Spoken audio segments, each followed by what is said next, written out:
ya mbere twagize guhera 1994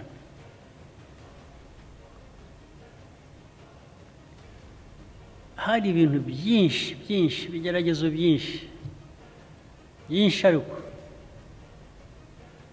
abari abagiye muri guverinoma icyo gihe sinzi hano bagomba kuba atari benshi cyane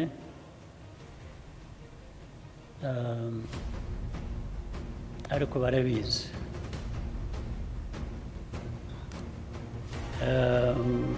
bikajyamo n'ayo mateka mabi yacu ya kera kavanga n'amatwara mashya twasaga mbese twari nko gukirana n'indi uri hasi n'indi uri hejuru tukigaragura mu kabineti guhera kuri perezida icyo gihe kugera kuri minisitiri wese ndibuka rimwe hari inshuro nyinshi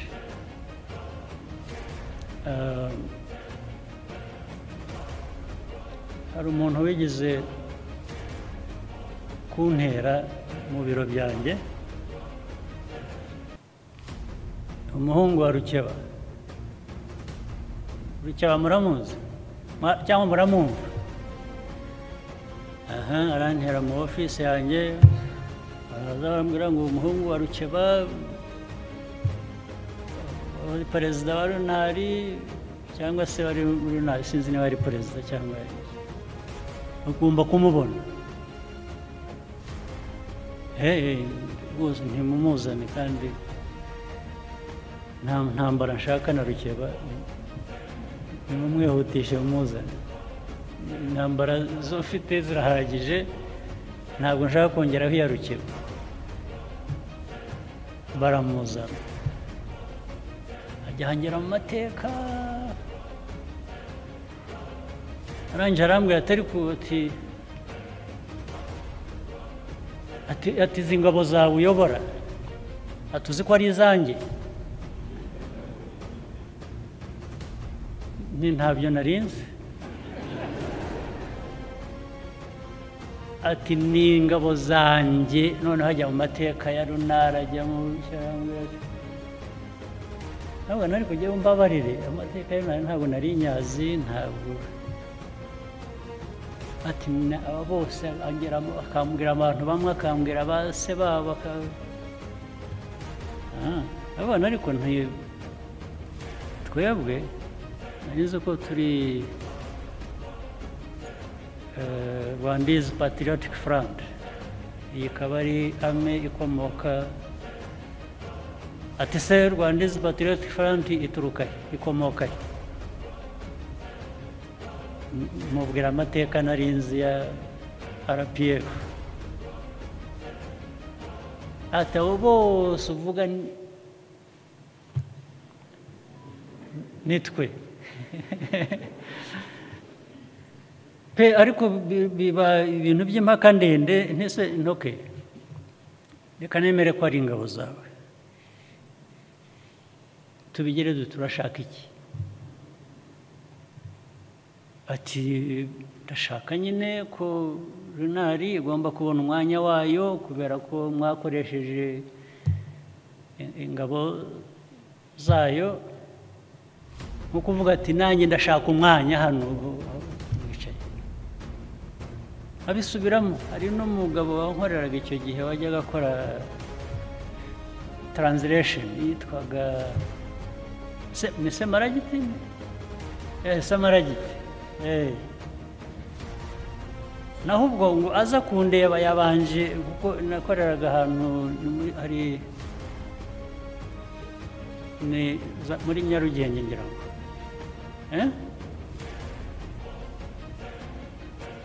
so ndi hejuru ku floor yo hejuru uwo Semaragiti yaganira ati ni ikimenyimenyi ati abantu bamwe bagukorera bose ati ni unari n'abantu banjye nkande ati witwa Semaragiti ugukorera hano ati rero Semaragiti nawe ni boss wanjye buriya uri bosi wanjye Samaragiti ariko ngeze aho ndamubwira nti reka nkorohereze urashaka iki amaze kumbwira ibyo ngibyo ndamubwira nti rero yewe niteguye kuguha ingabo zawe ukazitwara aho ushaka ndamubwira nti banza uhere kuri Samaragiti umutware ugende mujyana aho ushaka hanyuma n'abandi basirikare unyishyuza nabo uzanzanira amazina yabo nabo mbaguha wajyana hari ikindi ushaka ni nko kumbwira ati rega nawe ugomba kunyoboka ubwo byari intangiriro haza kuba ibindi birushijeho hanyuma ubwo mu nama mu kabineti abantu baza bagambanye sinabimenya n'iki ariko ninde wari uri mu kabineti icyo gihe waba ari hano kabineti ya mbere wari urimo na Karemera ngira ngo Karemera ari hano cyangwa ntawe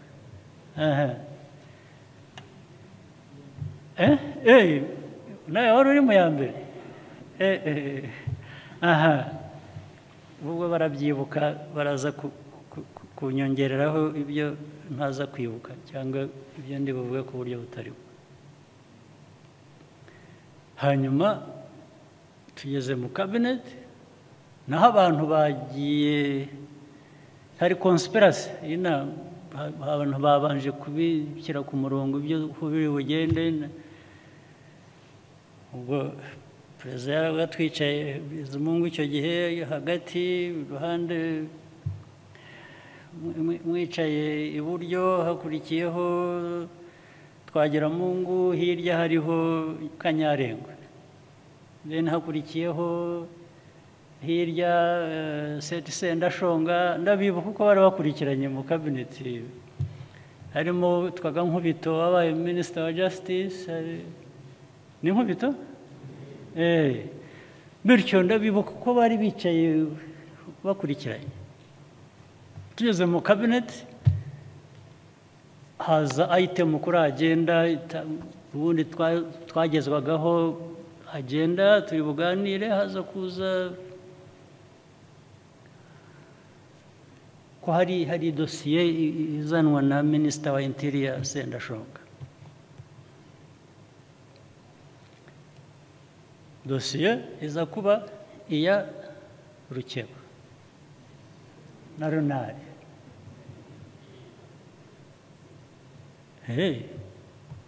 ngenda bihorera kuko yari yangezeho namubwiye ibyo namubwiye ndicecekera kabineti irashyuha abantu babanza kuko Runari hari ibyayo tugomba kuyiha ariko ubwo plan yari ukuzana confusion muri cabinet ndetse no mu dehoro ubwo harimo abantu bavuga ariko RPF tuzayikira ariko buri gishobora kubisenya nuko twayishyiramo amacakubiri tukateranya abantu ubwo niyo yari plan so baraheranya Kanyarengwe atari ko nibyo ati nibyo ati dosiye ati ibintu biratunganya atarya ati seta ati tubwira ati bimeze bite yari afite fayiro arayifungura asoma ibintu mbese ukuntu bakwiye kuzanamo nabo bagashyiramo bakazana abantu muri leta bakagira Runari Kanyarengwe aramwakira Twagiramungu aramwakira nuko n'abandi ba Nkubito baramwakira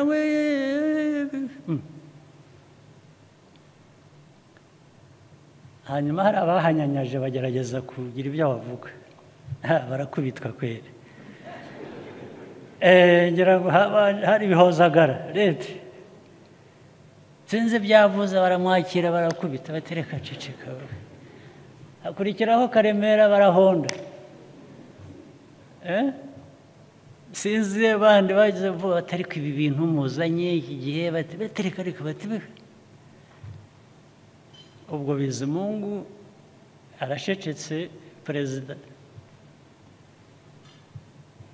byatinze mbaza perezida ariko perezida uravuga iki intambara ziri hano mu cabinet abantu bahererekanya wowe urabitekereza ute ati nanjye nuko mbibona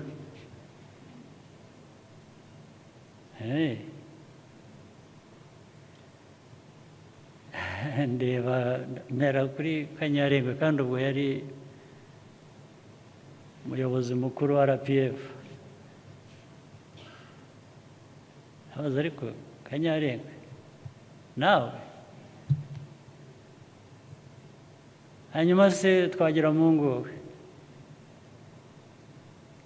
ubu Twagiramungu na Kanyarengwe na Kayibanda nimwe mugiye kurwana intambara z'abatutsi na Ronari iyo cynicism murazana y'icyaha ngaha why don't you just shut up ni mwebwe mugiye kuzana ibi ngibi mbaza president dukiranurega ntubu nawe se uremeranya nabo asa n'ucisha make ngira ngo abonye ndabona ariko Kanyari ni cynicism mu cabinet mwazanye you're just being cynical muri abantu ubu inzira turimo yo kuva muri aya mateka mabi no kugira ngo dutere mwadushubije inyuma imyaka yose na politike yayo ubu niho mwagiye twicare tubatega amatwi dukurikiza ibyo muriho mutubwira ntabwo kandi muri abayobozi mwitwa ko muri abayobozi b'iki gihugu abantu babatezaho amaso ubu inzira mudutwaramo niyi ubwo ariko bigeze aho ndababwira nti rero ubundi nta kibazo ngera cya to respect people I respect myself I respect people ndabona ariko ubu ngiye gukora ibintu bimwe bitasounding respectful kuko hari perezida yicaye hano abandi bayobozi bakuru mwicaye hano kabineti mwaho mwayigize ubusa mwadusaye muri politiki n'abantu yewe ntabwo nakwemera ko amaraso yamenetse y'abantu barwanye turahamba bishwe muri mateka mabi ntituranabamenya abanyarwanda barashize n'abarwanaga nabo abenshi babiguyemo twe turi aha ngaha twasagutse ku mahirwe tugiye kwicara aha mujye aho mutobange igihugu mutobange abantu mutobange niba mushaka indi ntambara you are going to fight it you cannot do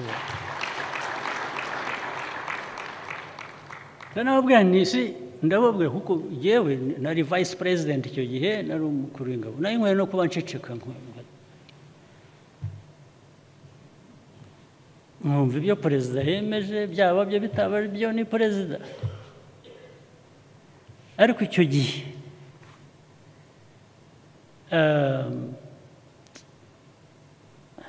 kubera investment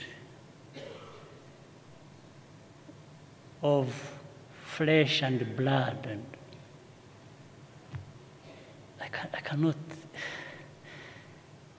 icyo gihe ntabwo hari abantu baba shy bagira bate when it comes to certain things there is no being shy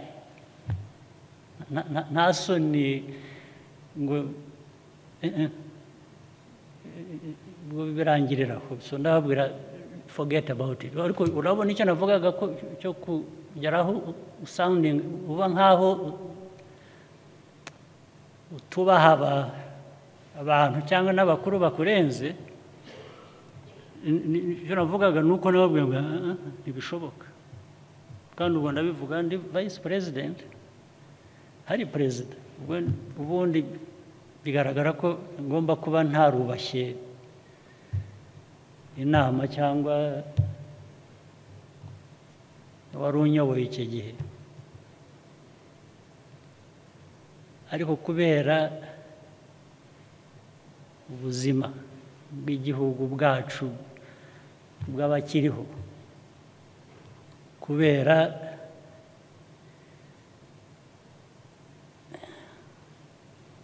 ikibi cyagombaga guhinduka aho ngaho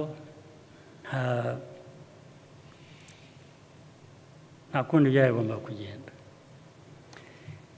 na nyuma yaho byinshi nabwo niba bibuka ubwo maze iminsi ndara amajoro ngenda igihugu cyose nza kuva Karongi Kibuye muri 1996 1995 ubwo twagiraga inama hariya muri ya nzu ya kera bayitaga iyihe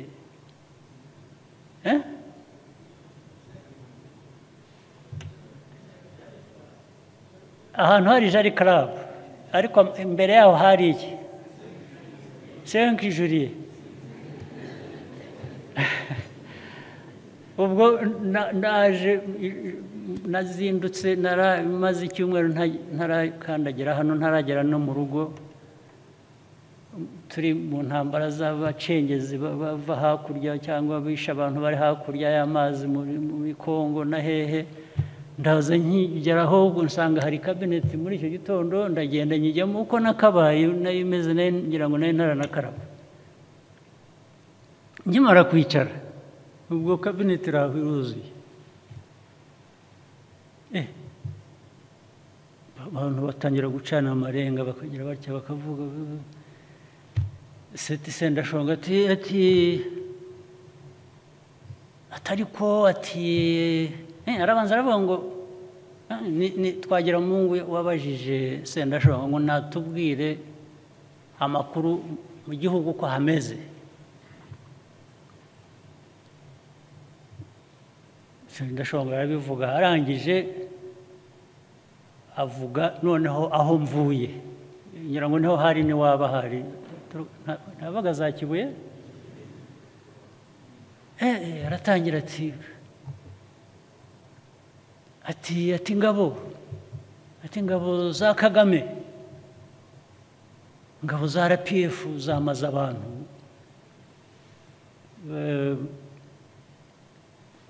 za Kibuye kimbanze kugira ngo nabyumvise nabi mbona n'abandi babigiyemo bari tabaza set uvuze ngo iki ati amakuru ati tubona abantu ati naho ubwo ndiyo hari nahuye n'abaturage mvuga discours nza kuvuga n'abantu bari hakurya muri Kongo babwira nti abahungiye muri Kongo hakurya mureba bamaze abantu ntibazagira ubwo bagaruka tubabaze impamvu bisha abantu ko babisha ibizaba bidashobotse bamwe tuzabasangayo ngira ngo rero mvuze ibyo nicyo cyavuyemo ko twamaze abantu ndavuga Sendashonga ubu reba ntabwo naraye ndyamye nagendaga ijoro ryose ndirirwa nshakira igihugu umutekano ubu wampinduye umwicanyi nijye mwicanyi mwabuze abicanyi bugiye wampinduye umwicanyi murabyibuka yamuremye wari urimo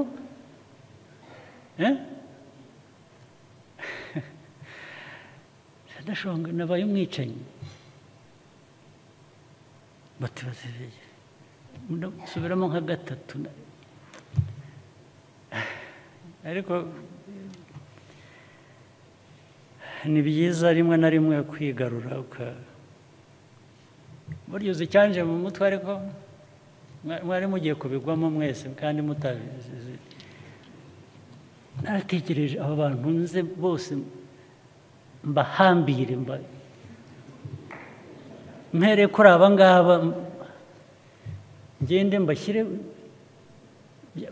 ndakubwiza ukuri byanje mu mutwe mbonye bitari byiza bitashoboka mva mu kabineti ndigendera mvamo ngenda n'amaguru n'imodoka zanjye zisigaho ndataha ngo mbanze numve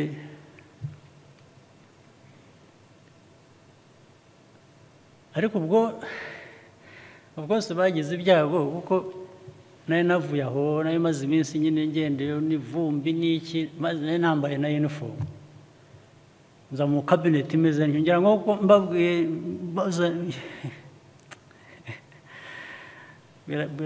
nabajije nk'inshuro eshanu seti mbwira ndi umwicanyi wo kurandeba ugasanga igihe iwanyu maze iminsi ndera ntaryama ntarya ntagira nagiye kwica abantu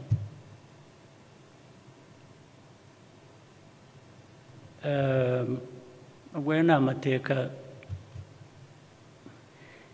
ndagira ngo mbereke aho twagiye tuva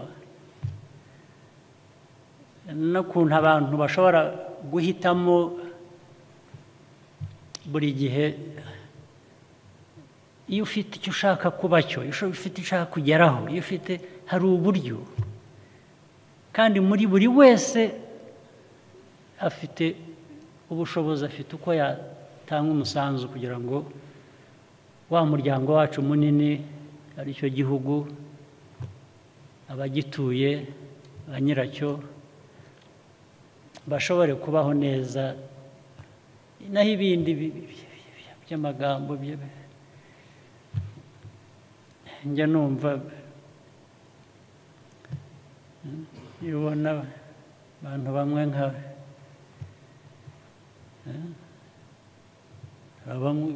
ariko ni byiza kureka aho tugeze icyo gihe wavuga utari ko bashobora kugira buryo ibintu ariko ubu aho tugeze nta cyatera umuntu uwo ari we wese ubwoba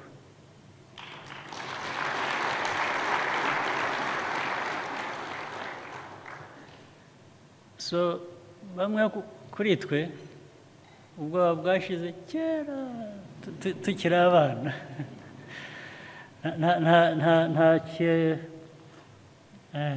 niyo mpamvu tubwirana n'abo bose mujya mubona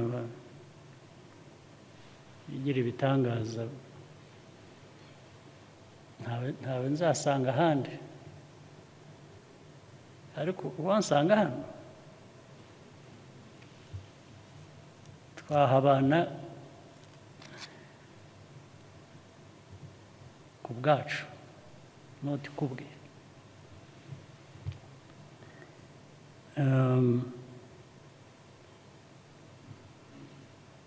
reka mbandanye ayo mateka ngira ngo agomba kuba abibukije wenda arabibutsa byinshi cyangwa abenshi ntabwo ibyo ni ukubyumva gusa ariko nabyo kuko mutarimo hari cyangwa mwari muri abana bato cyangwa abandi bavutse nyuma ndabibabwira kugira ngo mumenye ibyabaye ubu ibihe byanyu igihe cyanyu ni iki n'ejo mwe muzi aho muvuye mwashingira kuri ibyo ngibyo mukagira ibyo mukora cyangwa mwirinda ariko noneho kuri imibereho y'abantu y'umuntu ku giti cye niho ngira ngo nahoze nsoma ibyo mwaganiriye ibyo mwanatubwiye hano ibintu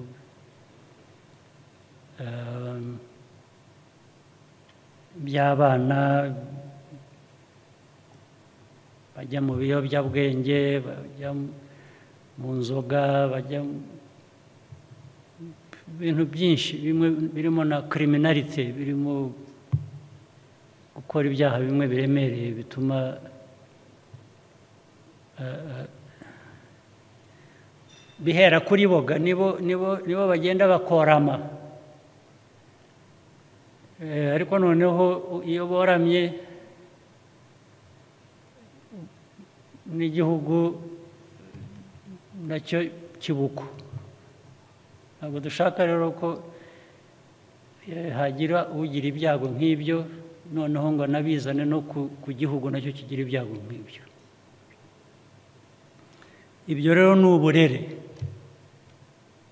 uburere, umuco, indangagaciro. Buri muntu ku giti cye agomba kugira icyo abikoraho, agomba kwishakishamo uburyo n'ubushobozi.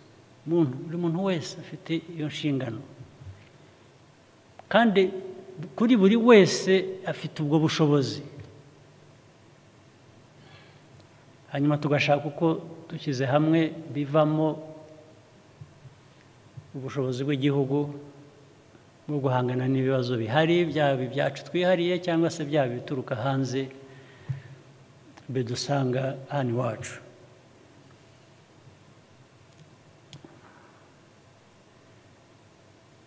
Abakuru rero, hari kwita ababyeyi, hari confusion, hari ikibazo. Ababyeyi bamwe bitiranya amajyambere bakajya mu majyambere bikavuga ko urekera iyo buri wese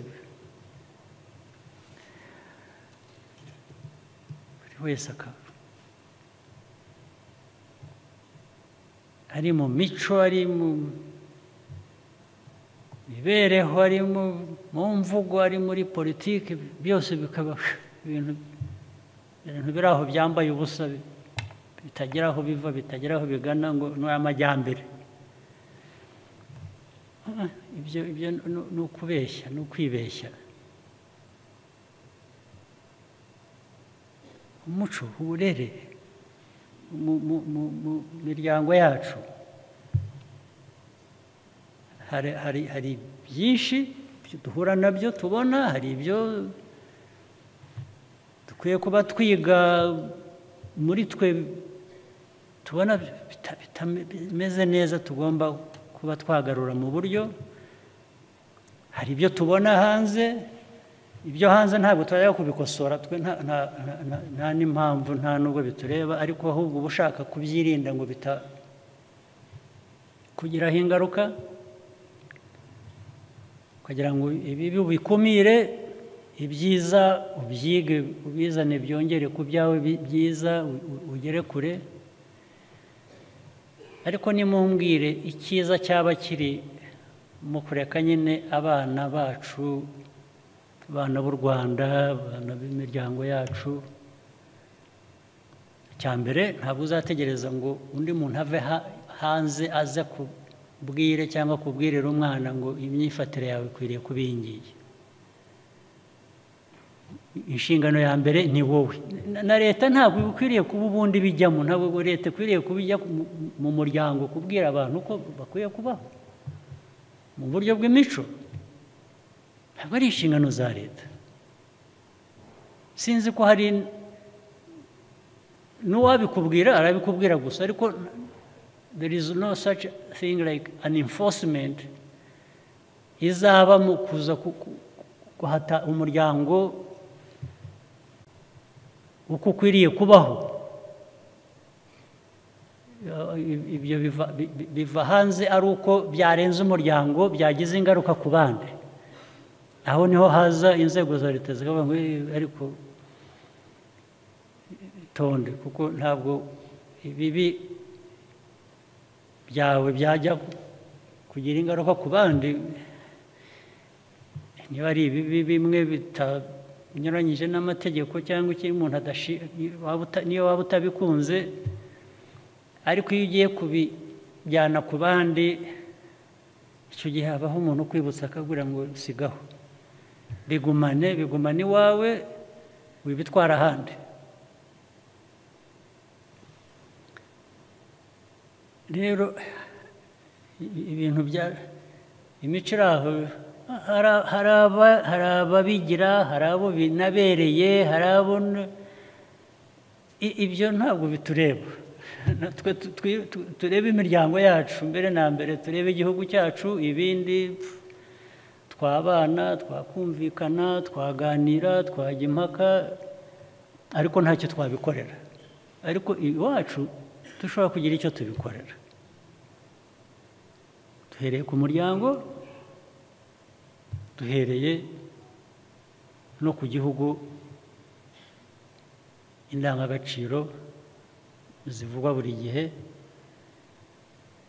uburyo bw'amategeko nayo agerwaho kubera ko abantu baba bahisemo ibishobora kutuyobora bityo. Naho kuvuga ngo byaba ari bizima, umwana w'imyaka 15 ugasanga hari mu nzoga, ari mu biyobyabwenge, ari kavuga ngo ni amajyambere.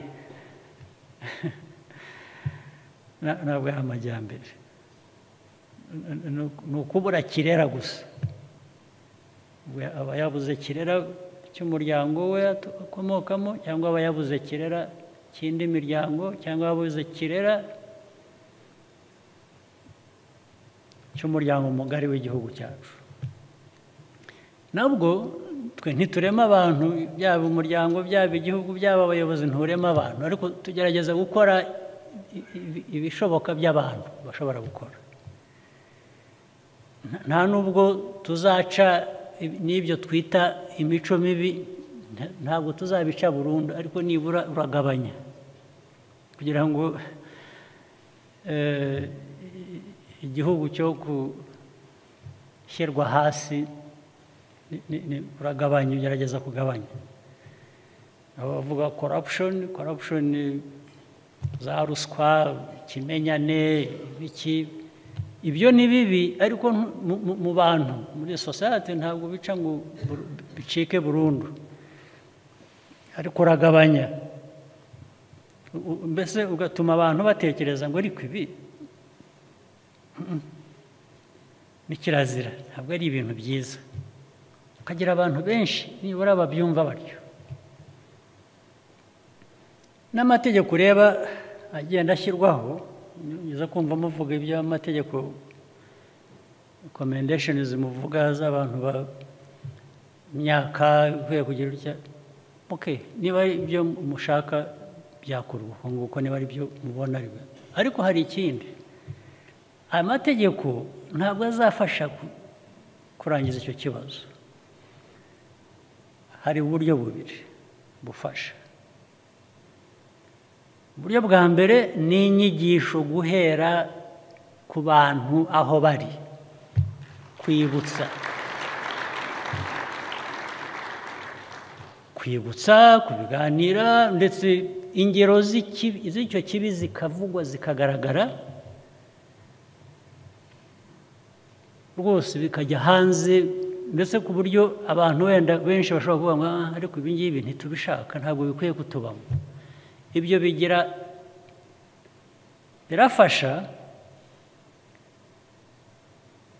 kugabanya ikibazo, kuko abantu benshi niyo babonye umuntu akora nyine ibyo batumvika, babona atari byiza, baravuga bati sigaho. Biragabanya. Icya kabiri birajyana, ariko ntabwo ari amategeko gusa. Hari ubwo abantu bashyiraho amategeko bakibwira ngo ubwo bashyizeho amategeko ikibazo cyarangiye. Amategeko abantu bashyiraho, igihugu gishyiraho, arafasha, ariko igifasha kurusha ni ukuyubahiriza, ni ukuyashyira mu bikorwa. ni ugukurikirana. naho ushobora gushyira amategeko meza mu bitabo ukagira ariko ntihagire ari abayashyira abakurikirana enforcement batayakoreraho batakurikirana. Ingero zihuta nabonye hari mu bihugu byo hanze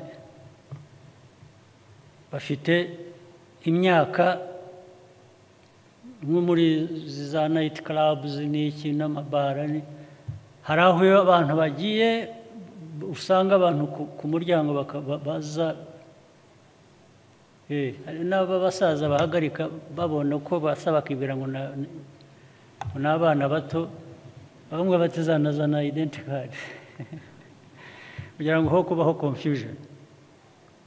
Barakora enforcement ndetse baba amategeko agakurikirana ku buryo basanga wemereye cyangwa uzwi ko wemerera abana ahantu hadakwiriye kuba bajya. Ubwo ni bya bihugu noneho bimwe bitubwira ko ari ibitangaza nyine rimwe rimwe tujya dukurikira twemera ibyo byose ibyo bakora, ariko barakurikirana. Bashobora no gufunga club cyangwa ibara cyangwa iki kubera ko bemereye umwana kwinjira aho ngaho akaba yanyoye n'inzoga, uwamuhaye inzoga akabyishyura. naho iyo bashyiraho amategeko gusa ngo abantu bazibwiriza kuyakurikiza ntacyo uzavanamo, ntabwo bikunda. So ni ukuyashyiraho ariko ni no gukurikirana. Reka mvuge ariko n'abato byo ni igitangaza, ariko n'abakuru sinzi niba bari hano. Hari ejo nsoma reports za buri munsi zose za polisi za hano mu mujyi n'ahandi. Hari report naraye nsomye ariko abapolisi nabo nari bamereye nabi. Bakoze report y'umuntu bafashe ni member wa parliament yacu, bafashe yanyoye, bapimye igipimo cyari kigiye guturika kubera alcohol yanyoye. Hanyuma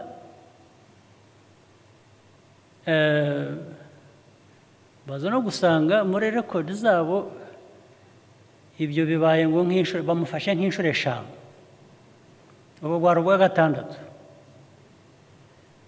Ibi ngibi babona imodoka mu nzira igende kubita hirya kubita hino, amahirwe agira ngira ngo ntabwo arica umuntu, ariko niyo maherezo either azica cyangwa azica umuntu wundi. So hanyuma noneho ikibazo nagize, abapolisi ubwo muri izo report barabitanga gusa kanaka, baramuvuga amazina sinirwa musubiramo, ubwo muzabimenya ngo bavuga uko bamufashe mu bipimo birenze hejuru y'ibisanzwe. Banza atari yazinyoye gusa yari yaguyemo. Hanyuma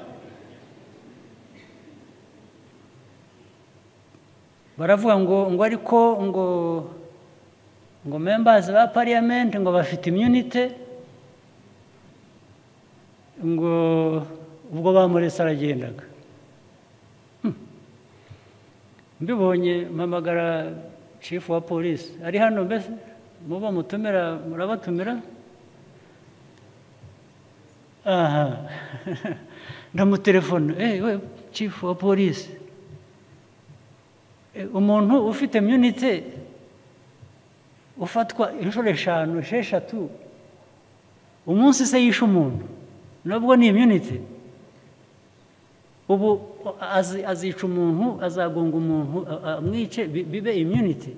Namwe mugomba kuba hari ukuntu mwakoze interpretation ya immunity nabi. Chief of Justice, I mean Minister of Justice, immunity bivuze iki? Nta budahangarwa niyo wasinze ntuhangarwa, niyo waba wishe umuntu wasinze ntuhangarwa. Urahangarwa nawe. Dufashe numve kuko from a logical point of view niho nabarije ikibazo. Nabaje bafite ubudahangarwa, okay? Bivuze iki? Biva he bigarukira he?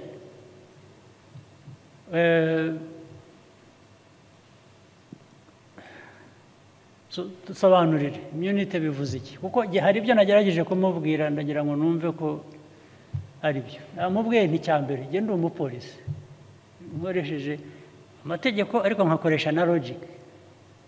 Niba afite ubudahangarwa icyo bivuze ntabwo mufata ngo mushyire muri prison muri icyo gihe, ariko nticyambere niba bibaye inshuro 5 6 nabanza nkamwambura license. Right? Ndakubwira ibyo navuze, ntabwo ndi umunyamategeko, njye nakoresheje some sense, some logic. Rwose nkamuvanaho ko ndabanza mbwire abayoboye parliament, mbwire ngo uyu muntu record ye iraza gutera ibibazo, iraza kwica abantu. Icya kabiri, muri traffic regulations nakuvanaho license ntarebye uriwe, kuko you are not fit to drive, right? Icya gatatu, nabwira parliament, nabwira mwipronouncing kuri uyu muntu n'ibyo akora. Ntabwo twakwemera ko yaba a danger to society kuri ubu buryo. So nasanze rero byose ntacyo bakoze, bo baretse aragenda. Ndababwira sasa mwebwe nimwe muri bujye mu mwanya we nimutareba neza. Tubwire ubudahangarwa nk'ubwo babu exercising bate? Your Excellency, sinzi icyo nakongeraho ko wabisobanuye nk'uko amategeko niyo interpretation. Nongeyeho fine, umuca fine, penalty, ubanza hari amafaranga. Afite na immunity y'amafaranga kutishyura. Oya. So nagira ngo ramenye aho ubwo budahangarwa buhera naho bugarukira. Yes, iyo umuciye fine akabyanga ubwo bigomba kujya muri court, ubwo ngubwo akajya kubiburanira, ubwo ngubwo nicyo biba bisobanuye. Oh, by the way, hari ni byinshi byaraye bibaye, nuko nyine amategeko aradufasha tukitonda. Babanje kumubaza n'uwo ari we yanga kubabwira pe, abaye intambara yanga kubabwira. Mbaza polisi, none se icyo gihe nta immunity afite, kuko ntabwo ndamenya uwo ari we. Icyo gihe nakuzirika rwose nkagushyira. Yes, hanyuma wamara kugeramo, wamara gusinduka ukibwira ugomba kumbwira uwo uri we. Okay, amusore sa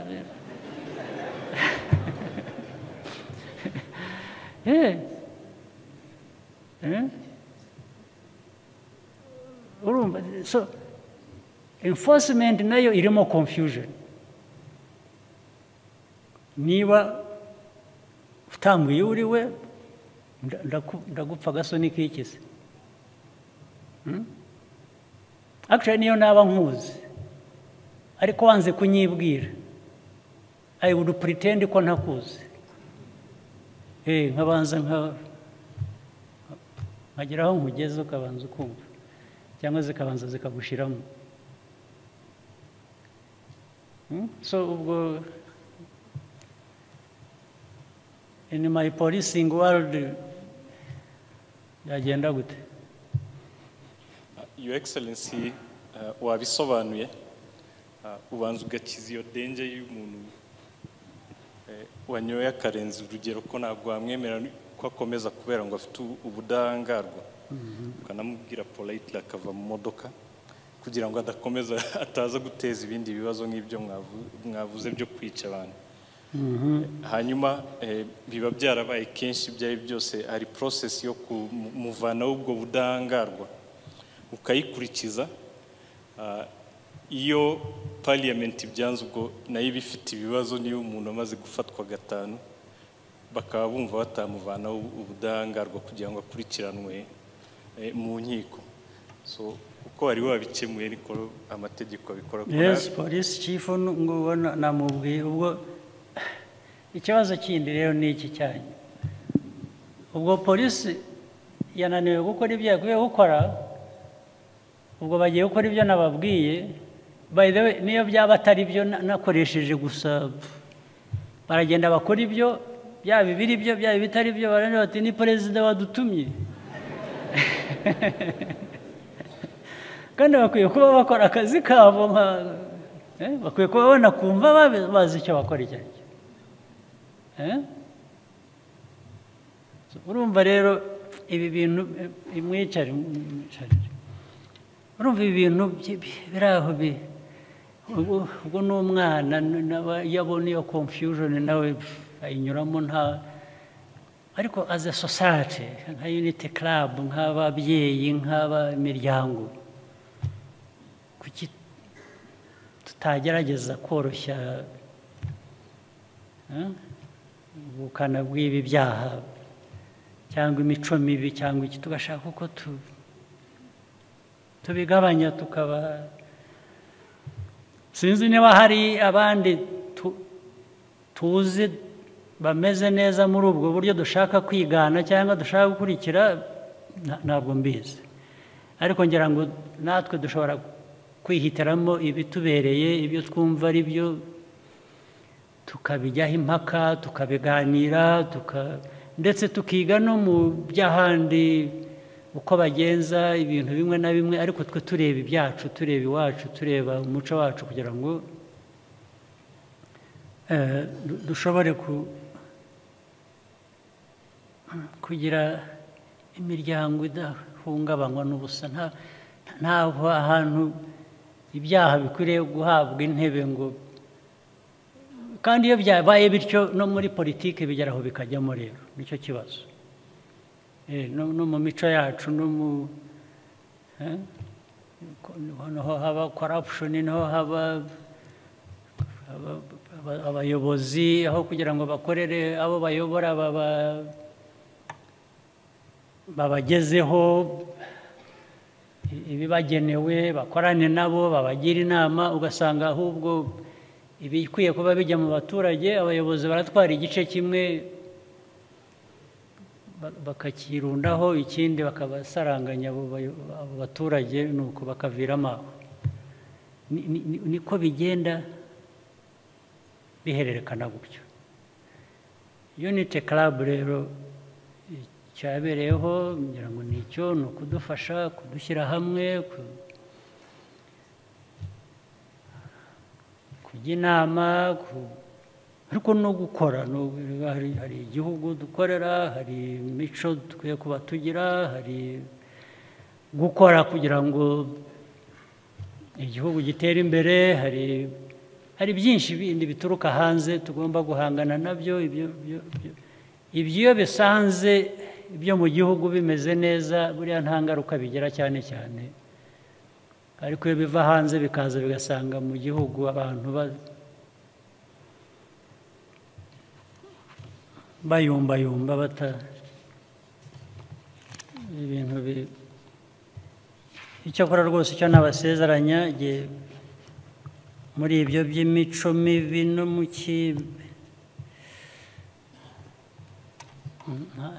ntabwo numvikana nabyo ntabwo dukwiriye kumvikana nabyo nta n'abantu bakwiriye kurengana kandi twese dukwiriye kubigiramo amahirwe angana dukwiriye ntabwo ari ibya bamwe ngo si iby'abandi, ntabwo ari byo. Niyo mico numva ya politike, n'icyo abantu batangiye ubuzima bwabo, n'icyo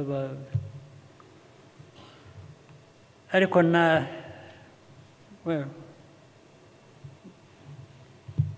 ngira ngo natinze, reka ngabanye amagambo, ariko nimwe mwanyihamagariye.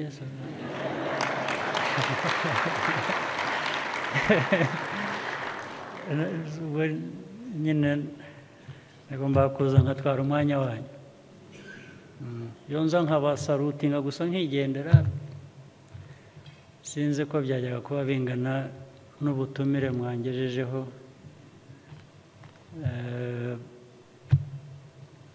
Dukomeze rero umuryango wacu wa Unity Club, dukomeze imiryango yacu, imico yacu, abana bacu tugerageze kubarera uko bikwiye,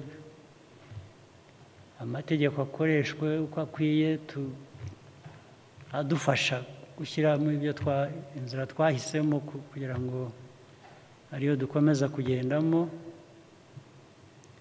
Ibindi sinzi niba nzabona umwanya wo kongera kuganira namwe, nagira ngo turagenda dusoza umwaka, nagira ngo mbifurize ibyiza byose mu gusoza umwaka tugiye kurangiza. Kera twayaga duhura tukaburudika, n'ubu nibishoboka wenda twabikora.